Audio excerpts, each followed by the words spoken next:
am so excited that we have an opportunity to keep the conversation going with Black Women in Radio. And let me just say, thank you so much for everything that you have done as a board member. It has been just invaluable. There's not enough thank yous to give you to say, you've just been incredible in making sure that the Black Women in Radio initiative lands in the way that we've visualized it to over a year ago. So thank you so much. You are quite welcome. So welcome. I am confident, and I knew when I asked you to become a board member that you would be the perfect person to be the director of public relations and media affairs for Black Women in Radio. Yeah. And people are about to see why. So we were blessed to set up a initiative, Community Matters through Black Women in Radio. And what we'd love to do is add this to our special edition as a podcast with your interview with Atlanta City Councilman Michael Julian Bond. And from this, you're going to do a spinoff. But first, I want to talk about why you're the perfect person for this job. Would you tell everyone who's watching about Angela and her advocacy? I am so proud of everything that you do. Putting me on the spot. I'm sorry. Did not tell me you were going to ask me this. I know. I am an advocate at heart. I was born like this. I am a fighter. I am a fighter. I am a fighter. Yes. And as I have said 1,000 times, I don't go around starting fights with people. I do not. But if you step to me, it's going down. But really, I like to advocate for other people. I really like to advocate for the underdog. I really like to advocate for people who cannot advocate for themselves. That's what I love to do. I love to take up for people who cannot take up for themselves. And the advocacy group that I started, which is called Change Agents Advocacy Group, that I started back in maybe 2014, grew out of an experience that I had with a civil rights case that I represented myself through 4 jurisdictions. And that was not by choice. It was purely by design. And unheard of, by the way. There's no way I could personally do it. I wouldn't have gotten past. No, I wouldn't have gotten past the interview with my lawyer. So, going and say it again, 4 different jurisdictions. So that's 4 different courts. And all by myself. And the layout for each is different, right? Completely different. And It's really different when you've never done it before. I'm not a law student. I've never been to law school. I've never done anything legal, but I did that because I had to. I was forced to do it. And I think that it was something that God had me do because I think God was trying to show me something about myself. I think that God was trying to show me that all my life I always thought that attorneys were like the most brilliant people on the planet. And I always wanted to be an attorney. And I think that what God was telling me was that, Angela, being an attorney is really just, going to school and earning a piece of paper. You already have it inside of you. And as proof of that, people always treat me like I'm an attorney, and they call me and ask me questions like I'm an attorney. Yes. But I'm not an attorney, Mm-hmm. So some people think that I have already gone to law school and that I am an attorney. I'm not an attorney. I just act like one, Yes. And I do that naturally, because it just comes natural to me. So Change Agents Advocacy Group was a social justice advocacy group that I started in 2014, and it was an outgrowth of that civil rights experience that I had. And initially, it was to address issues that had to do with law enforcement, because my master's degree is in administration of justice and security, and that has everything to do with law enforcement and policing and all those issues. So when I started this, there was a lot that was it wasn't just beginning, because these kinds of things that we've been seeing with over-policing and abuse of power have been going on all along. It's just that, social media has brought them to light. So we were beginning to see so much more of that with social media. So I wanted to do some things that had to do with police oversight and kind of regulating how police behaviors happen. So as part of that, I started Change Agents Advocacy Group and held my first town hall meeting, which was back in 2014, which you attended. I And did. right, And I it was was to so address some. impressed. I was so impressed by that. Oh, thank That you. was my first introduction to who you really are. Now, the Angela that I always knew was the radio personality at, radio stations and great colleague and friend. But honey, I saw your true colors at that town hall meeting. And I was like, this sister is bad. Absolutely. Well, thank I you. saw a side of you I did not know. And that's so much why I'm thrilled that we're in a time and space now where you can really express who you are. So tell us more. I'm Right. sorry. Yes, I am very happy to be able to revisit this again because, as you're saying, it's continued. Those things that we were seeing in 2014, we were seeing young Black men who are being murdered by the police. We're still seeing that. It hasn't let up at all.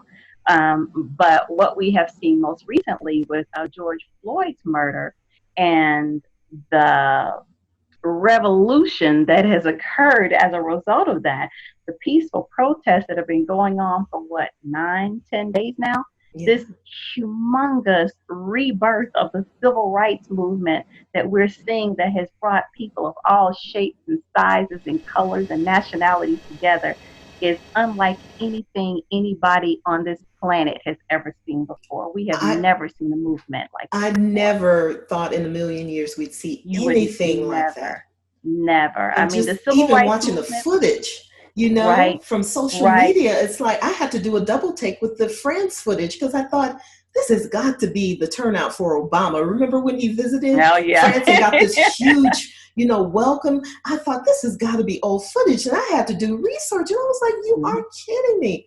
hmm Just heartwarming.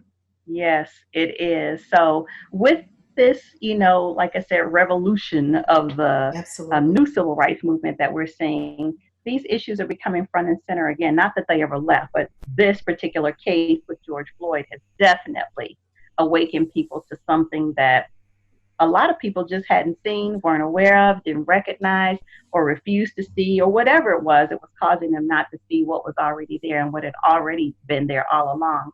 Um, is allowing me to be able to kind of revisit this again and kind of wake up that side of myself that kind of has been dormant for a while because I hadn't really thought about it. I post a lot of stuff on, my Facebook page about things that, as they relate to law enforcement and things like that. But I hadn't been as active with it as I have been now. So having this opportunity to interview Atlanta City Councilman Michael Julian Bond, who is over the Post One at Large for the city of Atlanta, has given us Black women in radio this wonderful opportunity to engage our community in a way that we were hoping to be able to do. Community matters, and this particular initiative to be able to address the community and open up the forum for people to be able to have a voice and to be able to share their thoughts and feelings was something that we wanted to do. I couldn't think of a better person to do this than with Michael Bond. Michael and I go back a long way. We go back a really long way. Like when we were really, really young teenagers, we went to high school together. So I've known Michael a long time. And I knew that he would be an excellent guest for this. And as people will see from the interview, he was. He was a great, great educator as well. I think he taught both of us some things that we didn't even know Absolutely. as we heard the interview. So Yes. this is a wonderful opportunity for me and a wonderful opportunity for anybody who watches this particular video to see and to learn some new things about the city of Atlanta. Absolutely. And it is my hope and my goal with Black Women in Radio is that we continue to engage, continue to have conversations. I don't think any conversation is too small because we really need a variety, a wide variety, so that we can start making new decisions for ourselves, start to engage in new perspectives about life and those people that we live around and how we're going to be able to live together as one community, no matter race. And I love the fact that our agenda is front and center because we've been quiet for way too long. And it's been extraordinarily painful, even for those of us who've been silent. You know, we're doing what we're supposed to do. We graduate from high school, we graduate from college, we pursue these degrees, then we can't find a job in that area. And then we're told, oh, well, you know, diminish your degree. Don't put that on your application or resume. Go find a job in retail. And it is such a disgrace to all of the efforts. And I know you can attest to this as well, as, you know, doing the right thing as an African American and not receiving that piece of the pie or that dream that we've been promised all through college and, you know, throughout trying to pursue our careers. Therefore, you know, the economy bottoms out on us. There are, I believe, so many people who are on welfare with degrees.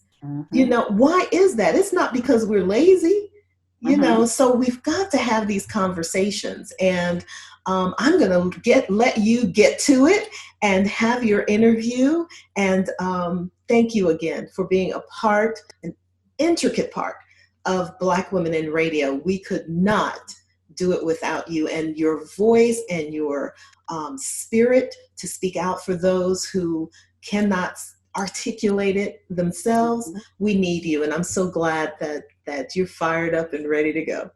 Oh, thank you. Thank you so much. Michael and I go a very long way back. I mean, like way back. Yeah, that's true. To like high school. We are Astros. We graduated from Frederick Douglass High School in 1984.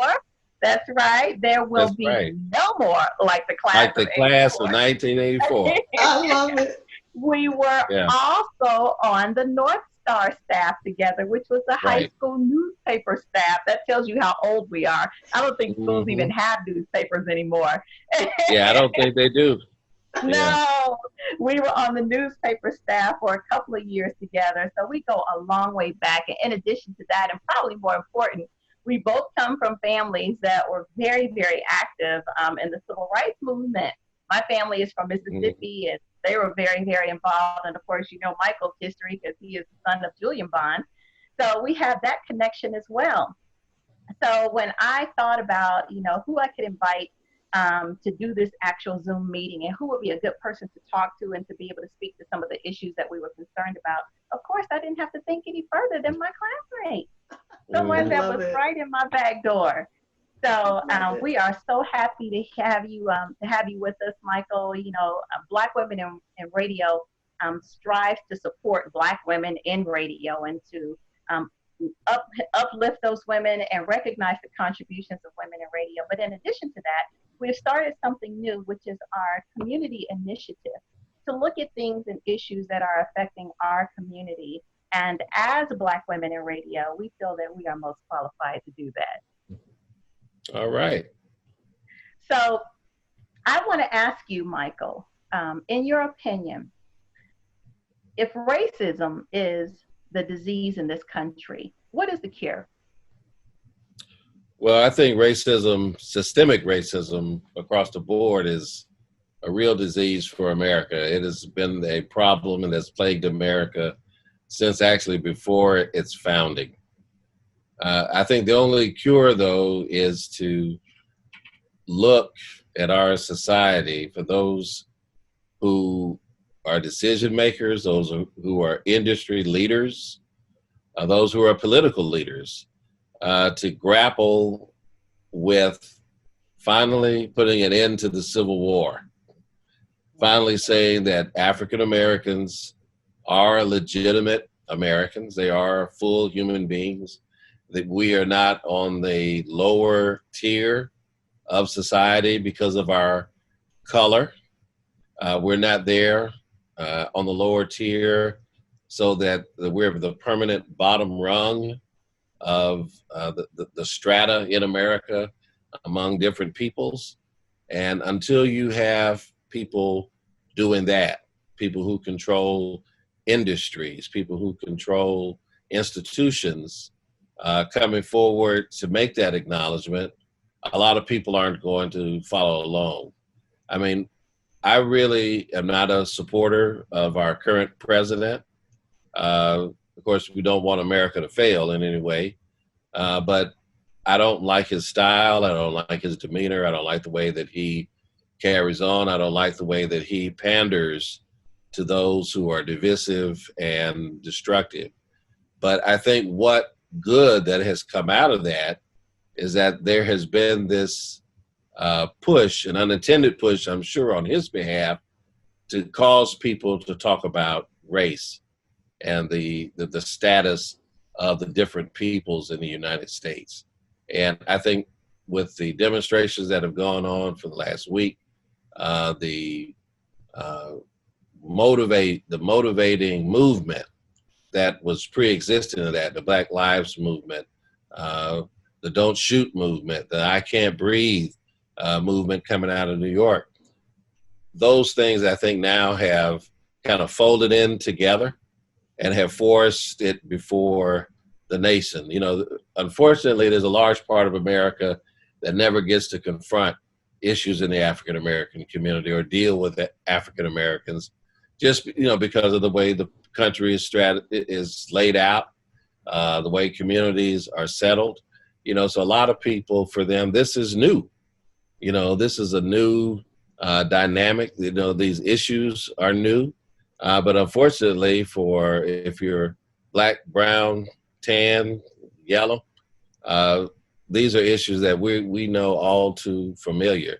So to have the acknowledgement of those folks who are the controllers of industry, the controllers of institutions, to come out and say that this is in fact a problem that we are going to deal with, that we are going to come out and acknowledge that these things that have divided us in the past, or that we've allowed to divide us in the past, we're just no longer going to tolerate anymore.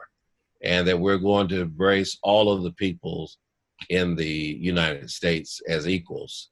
And, that's a conversation that really, it hasn't happened. We had hoped it had happened with the passage of legislation. We had hoped it would pass, happen with, political gains and societal gains.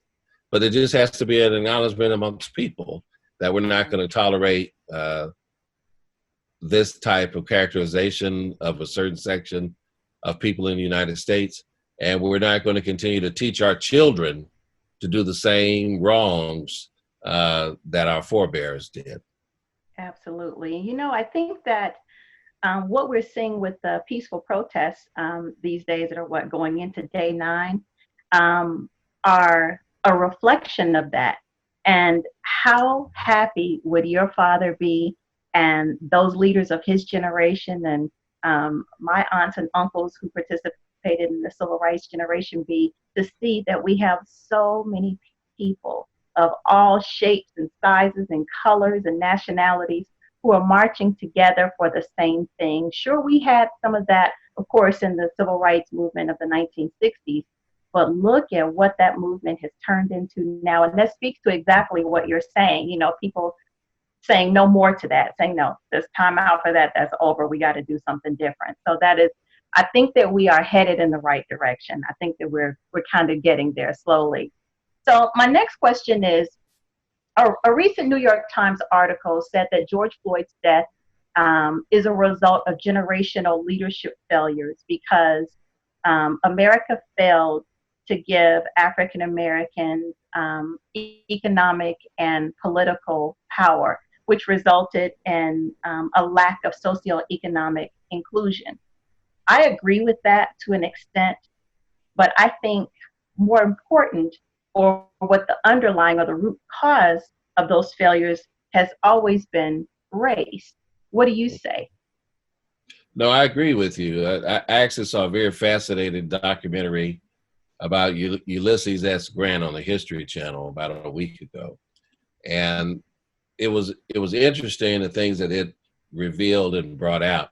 Part of it is that the narrative after the Civil War to present day has been dominated by Southern writers from various states that engaged in rebellion against the United States.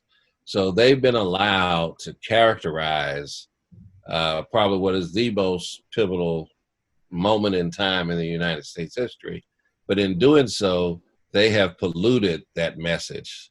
They have perverted that message. And they've actually perverted the characters who were on the field in the Civil War, and Reconstruction times that were actually heroes. Ulysses S. Grant, for example, is painted as a butcher, right? He's painted as someone who sacrificed Union lives and Southern lives in what really in bloodbath type of tactics to dominate the South as a butcher, to come in and butcher men. Not that he was crusading to keep the Union together from people who had rebelled against it. You follow what I'm saying? I mean, they have painted General Lee as a noble loyalist to his state, even though he held slaves, even though he betrayed the very government that had supported his military career his entire life. He's painted as this, almost reluctant warrior figure. And it is a cruel characterization to do to Grant because he won the Civil War. He was the person that basically put down the rebellion. And so we've allowed the losers of the fight to tell you about how the fight actually went down and turned out. Now, we know from the playground how that goes, that you got to, the loser is going to make his loss not seem so bad. Right. And not seem for what he was fighting for, not so awful. I mean, but it's in document after document after document. If you look at the reasons for secession from these southern states, they all mention slavery as the cause. And so institutions and leadership descending from that time, they have let African Americans down because they have been also propagandized by the Southern mythology that this was a quote unquote lost cause. We know the lost cause was human bondage and built on human bondage and oppression. And so I encourage everybody, if you got the History Channel, to watch this documentary, because I learned so much about what U.S. Grant did for the United States, particularly when he became president. He won the Civil War, but then when his first term as president, he passed an anti-Ku Klux Klan law through Congress to go after the Ku Klux Klan, to prosecute them for terrorizing African Americans across the country, primarily in the South. But he did it, and the entire Congress, the Senate and the House, ratified it, and they jailed people who were in the Ku Klux Klan. So the first wave of the Ku Klux Klan, the first iteration of it in the United States, U.S. Grant put it down. He put down that terrorist organization. He was the person who basically began Reconstruction. And so when he was beginning the Reconstruction efforts to do the things that tragically we're still talking about now: economic empowerment, education, some level of reparations. I mean, even I learned from that documentary, and they kind of glossed over this in school, but the public education system, that was largely put forward by African American legislators who had been elected to Congress, from these former slave states, because they were looking out for their own. They knew that their people would never be able to be accepted in any private school. So you had to have a public education system.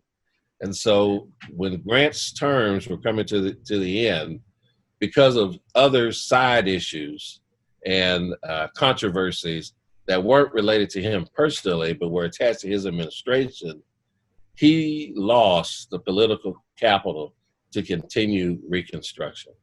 And the white North was growing impatient with the program because they wanted to get back to business as usual. kind of like what's going on now with COVID-19. They don't want to deal with the problem. They just want Right. to go back to how things Right. are. Right. And so you And had that, exasperate the in the problem. South because, you know, the North paid a tremendous price in the loss of lives. I mean, even though the South lost a lot of lives, the North lost many, many, many more men.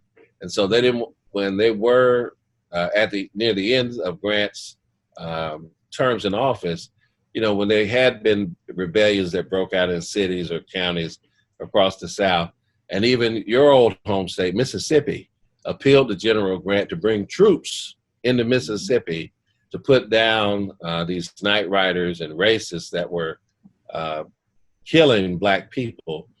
He admitted this as a mistake. He refused to send troops because he didn't think he no longer had the political mandate from his northern supporters to march troops into the South, because they didn't see it as saving African Americans, because remember, they still had an 1870s, 1880s view of African Americans as these folks are slaves, so they're still looking at them as lesser than 3/5 of a person. So they didn't want to sacrifice a white life to go and save a Black life after the Civil War. And so when Grant goes out of office, Reconstruction basically grinds to a halt.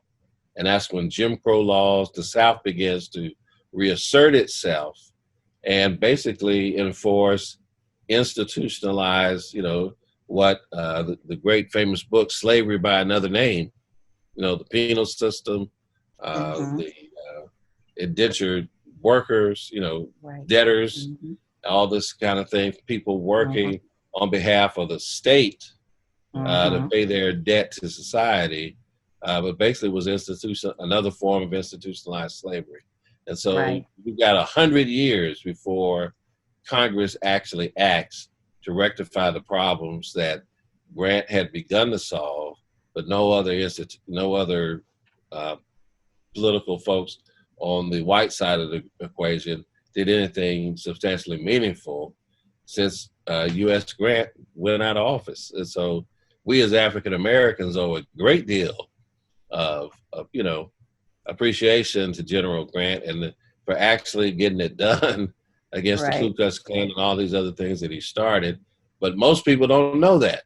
Right. They just see him as they just see him as a hard drinking, you know, fighting butcher of men, when actually he's probably one of the greatest heroes that America and African Americans ever had. As a matter of fact, when he left office, and I'll shut this remembrance down, when he went around, he took a world tour with his wife when he retired. They had no pension, you know, or anything for presidents then, but he took a world speaking tour, and no less than 100,000 people per city. Some crowds were as large as 250,000. You know, it's reminiscent of Obama, right? That would come to see General Grant because they held him in such high esteem in that generation, just like Abraham Lincoln. But when that generation died out, that's when it was their children that really pushed Jim Crow and segregation and the further oppression of African Americans. Because they wanted to make it right for their grandparents, you know. I was blown away, you know, when I saw it. Absolutely. I'm blown away from hearing it. I thought I knew a lot about history. Quite a lesson. Yeah. Quite I was blown away. Oh, wow. I'm blown away from hearing it. So I want to turn to policing now. One strategy that is obviously missing in policing is community-oriented policing, which allows the police to build sound and trusting relationships with the community. From your perspective as a member of the Public Safety Committee, how does the City of Atlanta Police Department work towards that end? Well, you know, Atlanta is different than most police departments because of the culture in Atlanta. Community policing has been a concept that's been in Atlanta for a long time. And it has ebbed and flowed along with the amount of police that the city's been able to put on the street. Because what typically has happened when the numbers of police have been low in the city of Atlanta, it's hard for people to quote unquote community police, because that's an investment in time for these officers. They have to, basically go door to door, either in the businesses or in the community, to build those relationships. And of course, that's not easily done. So if you have lower numbers in your police department where you're having trouble responding, let's say, to 911 calls, it's harder to let those officers go out and build those relationships. And so Atlanta has done that well and not so well over the last 20 or so years. Under Chief Harvard back in the 90s, it was a tremendous push to do community policing, even though we only probably had about 1,600 cops at the time. And it makes a substantial difference because people can put their hand on their local beat officer. They know that person. And it becomes a relationship, two-way street, so they can give up information that helps the community to the police, and then the police can share information with the community. Today, we have a very, by comparison and in relationship to other departments, we have a very progressive police department. Chief Shields, she was mentored by Chief Turner, our former chief. They have been very positive in going out and trying to build relationships with the community. But and we got up to 2,000 officers probably about 3 years ago before Chief Turner left. So you had people that could work, you had more than one person working in a particular beat area. So you had people who could go out, go to the community meetings, meet with the community, go in the business districts, and begin to build those relationships. And so I think Atlanta does better than most other places. But as we've seen, over this past weekend with the incidents with the two young college students, and in some other anecdotal cases where there have been some wrongdoing and there have been some killings by police that are still pending in the district attorney's office, Atlanta still has a long way to go. And I think it is a work in progress. I used to work in law enforcement for a short time, for about 4.5 years. And there is a definite culture there where it is resistant to change. And there's also a culture that people talk about the blue line. People on the blue side of the line want to protect each other because they feel victimized or mischaracterized. And then you've got bad apples everywhere. So you've got this confluence of issues in trying to build and make a better police department. But keeping to the tenets that they're supposed to protect and serve. It's the and serve part that has been left out. Okay. Right. People go out and they'll protect property. If you call the police for help, they'll respond. But in service, there's a lot of people, just like the case in DeKalb County where the Air Force veteran who had some mental issues was slain. That wasn't a case, that was not a time to deal with a person in a violent manner. He wasn't threatening the individual. He was obviously mentally unstable because of the way his lack of dress and his behavior. That's when the service part is needed. That this individual, there has to be that sensitivity there to say this individual needs help. They don't need a baton. They obviously don't need a bullet. They need some additional help. And if you as an individual officer don't feel equipped, you've got a supervisor, you got other officers you can call. And so people need to get more in the service-minded end of that so that it does become a true asset to the community. Growing up here in Atlanta, and I remember the police department that we feared was the DeKalb County Police. We knew that we didn't want to mess with the Atlanta police, but we knew if you went to DeKalb County, you had to walk a straight line. When we were in high school, I had to have my tag. I couldn't have my lights on my bug, messed up. No reason to get pulled over. out there. Try not to be out there at night. Right. Try to Yeah. get right on the highway, get right back downtown. And all of that. Right. But that's good. That's good and bad. You want people to have respect for the police, but having fear of people who are supposed to serve you is not correct. No, absolutely not. And speaking to that, one of the things that stood out to me when most of us watched a video of George Floyd's murder, and hearing someone say on the video, he's a human being. One of the things I want to ask you is, what do you think is the way that we can work towards helping law enforcement officers see us as humans first? Humans who just happen to be born Black instead of gangsters or thugs or anything else or less than that they see us as. I realize that, like you said, there's some bad apples in police departments. Yeah, there's some bad people out there of all races, but it seems that what keeps happening with law enforcement, this seems to just be a recurring thing where we're not seen as people first, seen as criminals first, or somebody who's done something, or somebody who deserves to be mistreated or to be shot, instead of seeing people as people. And I just know, what do you think? What is the way you think that law enforcement remedy that problem? Well, it all comes back to training because, again, Atlanta is different than other police departments because the culture in Atlanta is so different than other cities. In Atlanta, of course, we have this great sensitivity to the civil rights and human rights of people because of the political history of the city. That almost happens almost nowhere else. So our police are exposed over and over again to these cultural lessons and cultural reminders that most police departments don't even experience. So the typical example is if our police, when they go through the police academy, they go to the King Center and visit. They go to the Civil Rights Museum. They talk to some older civil rights activists, right? They get exposed to them. But in another city, almost anywhere else in America, once you go through the police academy, that's it.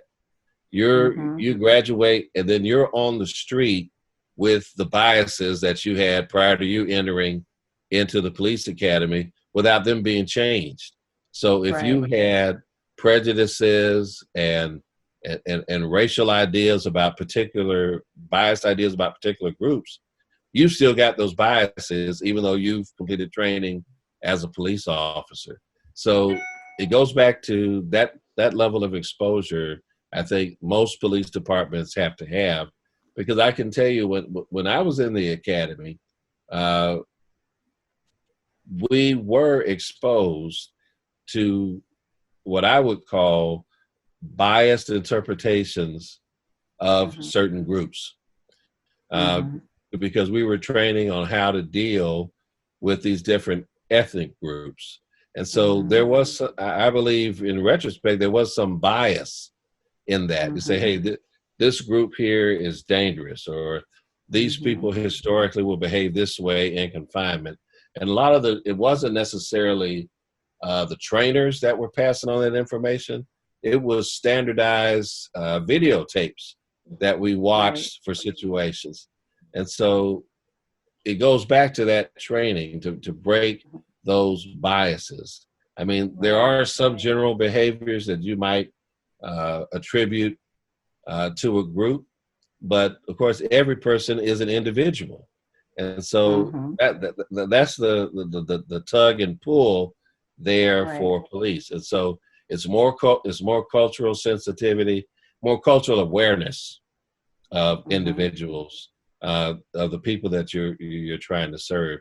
You know, back in the late 80s, early 90s, when I was getting into law enforcement, there was a push to try to diversify police departments, and they had done all these studies that said that, well, whether it's fire, police, or corrections, you need to have a mix that reflects the community that's being served, because they felt that that would fill the gap if people saw more faces that were like theirs responding in these emergency situations. But it's not just having a a token or a reserved black guy over here that can deal with, Uncle Joe and, Big Mama on occasion. Everybody's got to have that sensitivity, right? Right. Everybody's got to know that, Big Mama, right? I was joking, but That we is got to just true. be real. I mean, just that, African Americans have to know about the Asian community, Absolutely. Right. have to know about the Hispanic community and vice versa. And so it's got to be cultural cross-training that needs to happen so that people can unlearn these biases that have been ingrained in them consciously and unconsciously since childhood. Right, exactly. Well, thank you. My last question is, as a premier city, what can the city of Atlanta do to help lead the change that America so desperately needs? Well, I think Atlanta is uniquely positioned to do just that. I think that because of the culture here, because of the history here, the Atlanta way is the way that we can be an example to the rest of the country. Atlanta, even pre quote unquote civil rights movement, had a history of the African American leadership that was principally, Caucasians and African Americans here in Atlanta historically. And they've always had a history of communicating and talking, even though not always, wasn't the best relationship, but there was always a door between leaders in the African American community and leaders in the white business community that could talk about issues. And, it was 60 years anniversary of the Atlanta student movement that desegregated Atlanta. Now, most people think and say, oh, wow, that's when the civil rights movement happened in Atlanta. But Atlanta had an ongoing civil rights movement, but it didn't have a history of activism or demonstrations. But there were many lawsuits and negotiations in Atlanta in and around the desegregation of schools, desegregation of public facilities. Matter of fact, Dr. Mays was president of Morehouse in the 1940s. He filed a lawsuit for public accommodations in the 1940s. The NAACP chapter back in 1919, and James Weldon Johnson and some other notable, I think A.T. Walden, a lot of these schools that are named in our community for these individuals from the early 1920s and 30s, they negotiated the building of Booker T. Washington High School because the white community wanted to build Henry Grady High School, and they wanted to float a public bond to pay for it. Well, the African American community, they sat down and they negotiated, and they said, if you're not going to build us a school, then we're not going to vote for you to have a school. Why would we do that? Why would we don't have an elementary school? That's how E.R. Carter, E.A. Ware, and Booker T. Washington all came about. And that's why if you look at Booker T. Washington High School and Henry Grady High School, they're the exact same height, and the original buildings are the exact same square footage. And so with that type of history and legacy, Atlanta can lead the way in demonstrating to say that it's all right to sit across the table for someone and have a discussion. It's okay to exchange these ideas. And of course, individuals, groups, we're not going to always agree, but it's the history of Atlanta that has made it special. I mentioned the Atlanta student movement. It was that type of dialogue that made Atlanta desegregate. And there were two people, Robert Woodruff, who was president of Coca-Cola, and Mayor Hartsfield. Mayor Hartsfield, he didn't have a high school education. Longest serving mayor of Atlanta. Robert Woodruff, of course, he was highly educated, president of Coca-Cola Company, had been all over the world. And they were resisting desegregation of a lot of public facilities. And of course, obviously the downtown businesses. And so Robert Woodruff, who for a long time was thought to be the shadow mayor of Atlanta anyway, had told Hartsfield about his experiences in South Africa and said when the students started demonstrating and picketing downtown, they shut Rich's department store down on the Easter weekend. They deprived Rich's of over $10 million in 1960 money, okay? Not $10 million in today's money, $10 million in 1960s money. Wow. You know, and of course, Richards was the biggest department store in the whole Southeast during the United States, between here and California. You know, I mean, the biggest retail concern beyond that was Macy's in New York. And so that was a tremendous blow to them. But Woodruff had imparted to Hartsfield and then to Ivan Allen, who came in after him. He said he didn't want to see Atlanta torn up the way that South Africa was torn up with war and strife and these other southern cities. And so the leadership in Atlanta knew that, the Black leadership knew that. And so they continued to fund the students, they continued to dialogue. And so Atlanta was desegregated after about a year, for all intents and purposes, without a lot of bloodshed. But there was a lot of tough talk and negotiation so that we don't repeat those mistakes that have been made around the world. And so the dynamics are different in other cities, but the tools are the same. You have to talk to people, you have to sit across from them, and then there has to be an acknowledgement and appreciation of people's differences, because we are all different. We all have a unique experience in the world. You know, even though we come from similar civil rights legacies, they're still different. You know, you're a woman, I'm a man. You know, I can't tell you about being a woman, and I don't think you can. Women try, but I don't think women can tell you. I can't tell you a thing about being a man. But hey, we can have a conversation and a dialogue to get there. And I think that's where the Atlanta way actually came from, is out of that legacy of having that dialogue and conversation and doing what's best for the whole rather than the half or the individual.